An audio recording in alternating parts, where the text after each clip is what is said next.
Cool. What's going on, everyone? Today we're joined by Damion Boyer from Corvidane, and today we're just going to hear a little bit about Damion's experience with fundraising and Stormex's role in this process. So, Damion, to kick us off, can you give us a little introduction of yourself and a little bit about what Corvidane's mission is?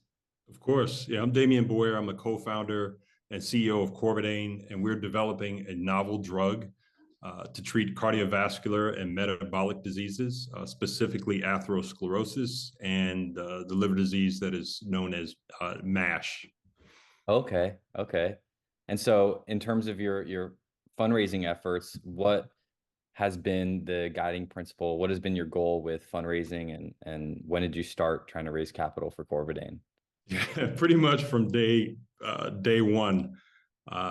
We've been reaching out to investors, and initially there was self-funded when the company started. So this was Mhm. my own personal funds that we were using uh, Okay. from the very beginning to get the company moving. And a little bit later on, we became aware of the regulation crowdfunding, the Reg CF platform that's available through the SEC, the Securities and Exchange Commission.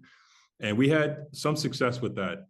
We were able to raise 360,000 from about 220 investors, and that was done by reaching out to our own personal networks, LinkedIn, Mhm. former coworkers, friends, family, and fools, as they say. But we did have at least some success with that to extend our runway a little bit.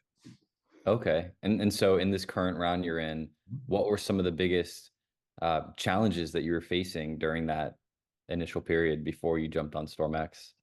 Yeah, I think that it was, you know, having the expertise with the outreach. My background is engineering, and I was a medical device rep, so I had no background in marketing. Any type of promotion or anything like that. I could sell, once I had someone in front of me, but actually getting potential investors in front of us was quite a challenge. As I Mhm. mentioned with the Reg CF, that outreach was to people that we knew, like a warm market. But after we had exhausted that, we were forced to go outside of that, and that was definitely a challenge for us. Okay, okay. And so to kind of jump into a little bit of the StormX platform, what were some of the things that kind of brought you towards us and Mhm. that you saw that could have benefited your current campaign? The automation, just having some expertise involved with this. I can't speak for all entrepreneurs, but every day is day one. There's always something new coming up. A new challenge. It seems like it never ends. And trying to keep things, moving forward. As you're starting to make progress, and to have to learn how to contact potential investors is just one more activity that we've learned is best handled by experts or people that do this professionally versus having to try to figure it out, because time is money. And yeah, you get to a point where you need results Mhm. versus a new experience and learning something new. So Okay, so kind of the automation component has definitely helped a lot with just absolutely. allowing you to focus. One of the funny things too is I don't think a lot of founders realize how much time and energy they spend on, trying to find the right investors, trying to reach out to all of them, write the copy. And a lot of the time it's, the things that they're sending out are kind of just random briefs of their company. Uh, Mm-hmm. which is not to bash on anyone, it's just how it is. And unfortunately nowadays it's like these investors are getting so many emails that the email copy actually has to be extremely strategic. Yes. So I'd love to hear your thoughts on the copy and how these campaigns have Sure. differentiated from your initial efforts. Yeah. So initially, and you kind of touched on this, one of the challenges is just, managing or maintaining the process. In addition to everything else that's going on, keeping, first of all, getting contacts to that you want to reach out to, and then managing the process of, okay, I sent out, you get the Excel spreadsheet out, this date I sent out, 50 or 100 or however many emails, then coming back, checking with responses and just managing that. What do you send for a follow-up? When do you send to a follow-up after that? How long should you wait for a response? If you don't get a response, it's rude to keep, touching on these folks. And a lot of that comes to, again, having, some professional input and guidance about the tone of the message. So if you do reach out a couple of times, it's not necessarily going to upset someone. You just know how to better say, hey, maybe you didn't get the last email and it's a different message, but it's a strategy behind it that will lead the investor down the road if they're interested, to get them to a point where you could actually engage with them, as a founder. And that's really what you want. And what are some of the kind of key responses that you've been getting from investors? I'd just like to hear, what are the ones that you consistently get? Yeah, well, sometimes people want to be heard. So occasionally, not often, but you will get someone that just feels the need to respond and say, we're not interested. Which, I've learned that, that person actually did make an attempt, outreach and to make the most of it. So, you thank them for it, for their time, and at least in one case, that kind of back and forth kind of led into, okay, well, I may know someone else, who may be of interest to you. So, any response can be a good response. So I had to learn that, not be offended by it if someone says not interested, but okay, well, why are you not interested? Or perhaps, someone else who is interested. But beyond that, the more positive, productive responses that we've had is, and the best ones sometimes are, the 2-line, hey, sounds interesting, send me a deck. So, those are the good ones to have. And then there are the other ones that are a little more in between of, they want to see something specific or have some, some specific questions.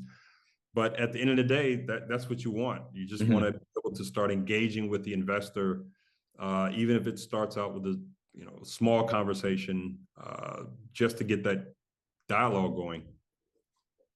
Cool. Yeah, I know you're definitely someone who took to heart the any reply is a good reply. It's not easy at first. Yeah. So that's really great. Yeah. Eddie, you want to ask some questions here?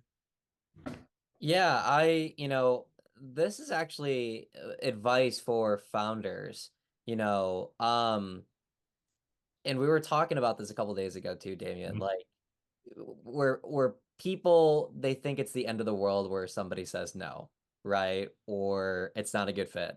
Sometimes ego can be involved with certain founders. Not gonna name drop, but I've seen it, witnessed it before. In terms of, you know, in terms of advice for founders that do get rejected, what advice could you give them, right? That they're in the process of fundraising.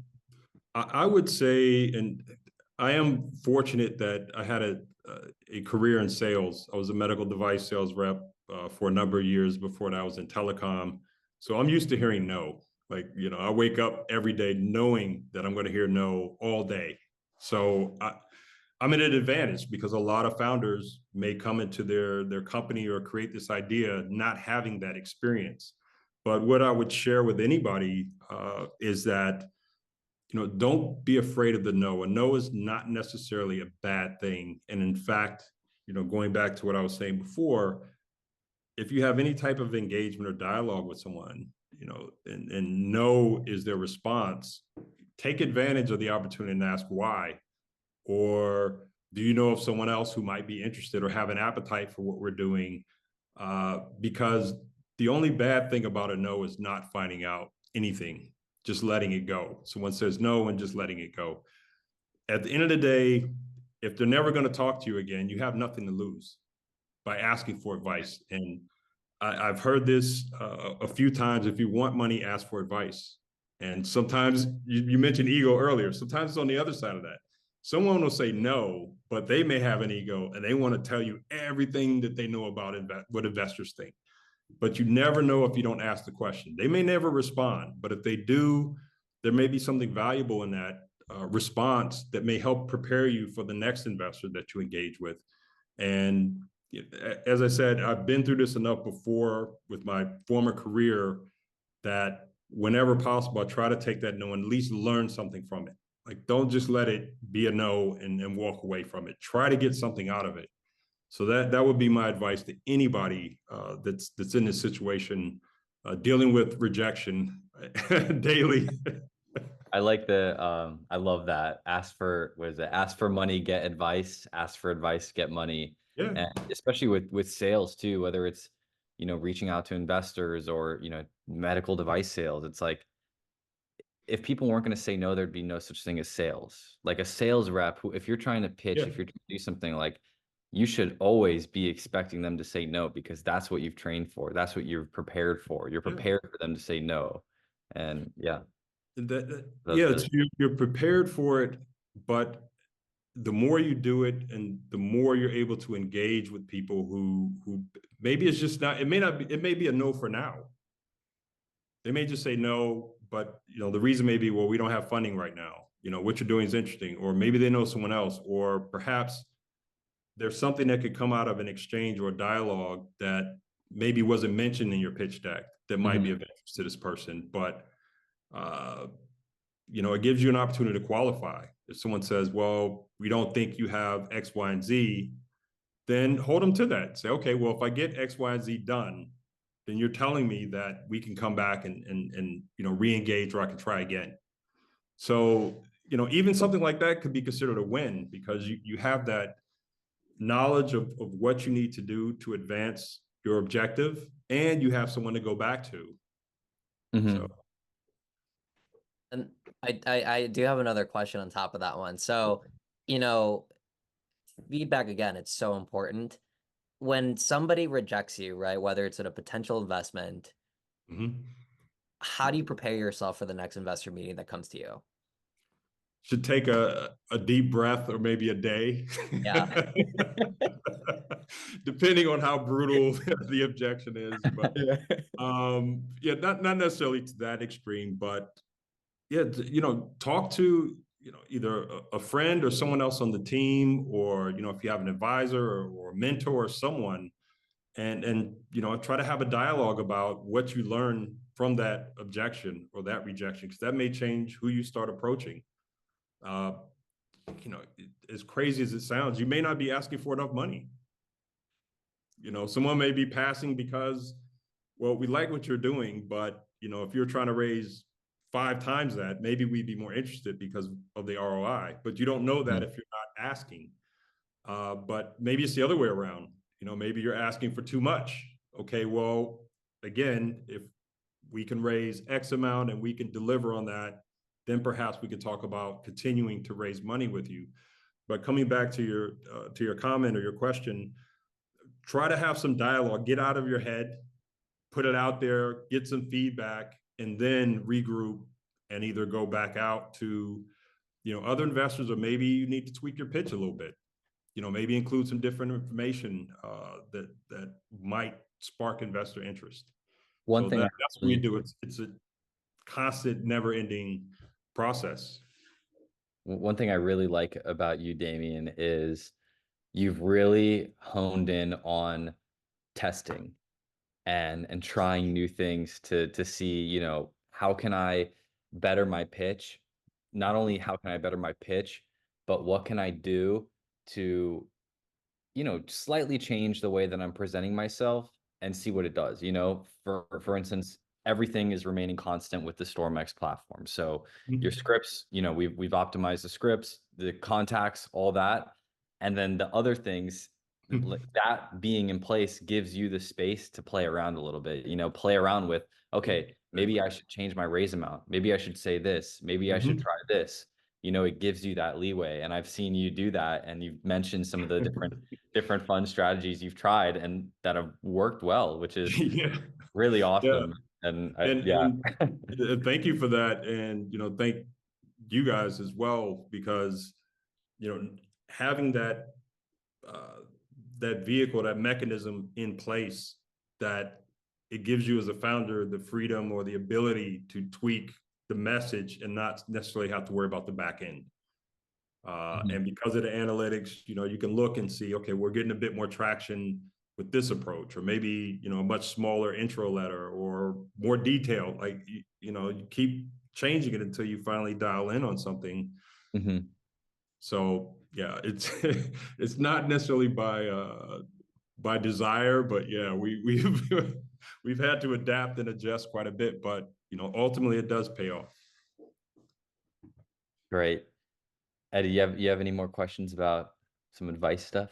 No, that's pretty much it on my side. This is like a very heavy conversation that Damion and I were speaking about a couple days ago. So I'm really glad that you were able to go really in on those answers, because that's what a lot of founders should hear, and to get feedback of, because that's the most important part throughout this entire process when it comes to raising capital. It is. I never imagined this when we founded the company, that we're spending so much time, effort, resources, money, into raising money. And because of the importance of that and what's involved, it definitely helps to have an efficient, professional way of doing it. As I said, my goal wasn't to become a professional fundraiser. It was to, start a company that could develop a drug, but we have to raise funds. So, what's the most efficient, most effective way to do it is to get some expert advice and expert help. The same thing we do with, regulatory or anything else. And that is your platform. So very happy to be a part of it, and, continuing to see results.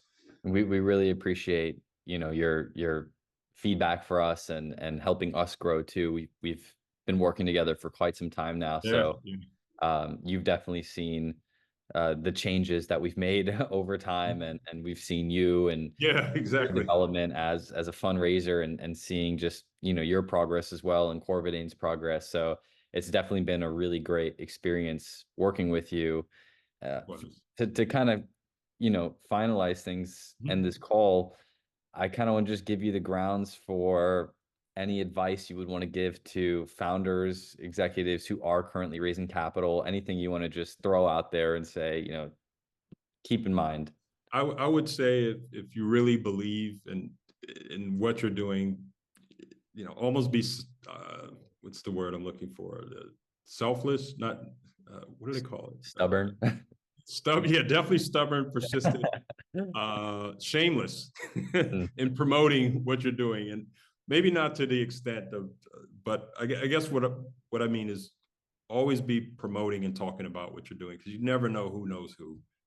And there's been so many situations where, even through the StormX platform, random conversations, just talk about what you're doing to people, and keep your message out there, what you're doing. Talk to other entrepreneurs whenever possible, and, share and learn. We're all in the same boat. And interestingly enough, what I learned, a lot of the investors that you're talking to are in the same boat as you, because they went out and they raised a bunch of money, and now they have to show an ROI. So we're all more alike than we are different.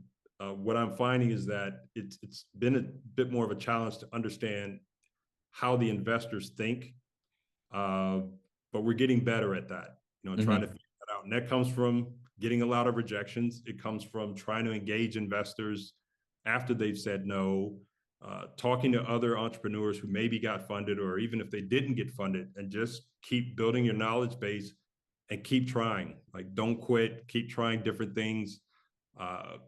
Lean on your moral support network, family, friends, and yeah, just don't stop. Keep going. Great. That's great advice. Well, Damion, again, we really appreciate this. We're looking forward to seeing the growth in Corvidane, and I'm always actually so curious about what life is like in the Netherlands too. So that's another conversation we got to have. Yeah, definitely. But, as you can see, I'm still wearing a sweater, so yeah. you may want to come in, July, maybe August will be a good time. Warm weather. Okay, cool. Yeah, good to know. You're Well, welcome. again, super grateful to hear you out. Super grateful to have been working with you for so long, and to be able to talk to you and interview you about these things.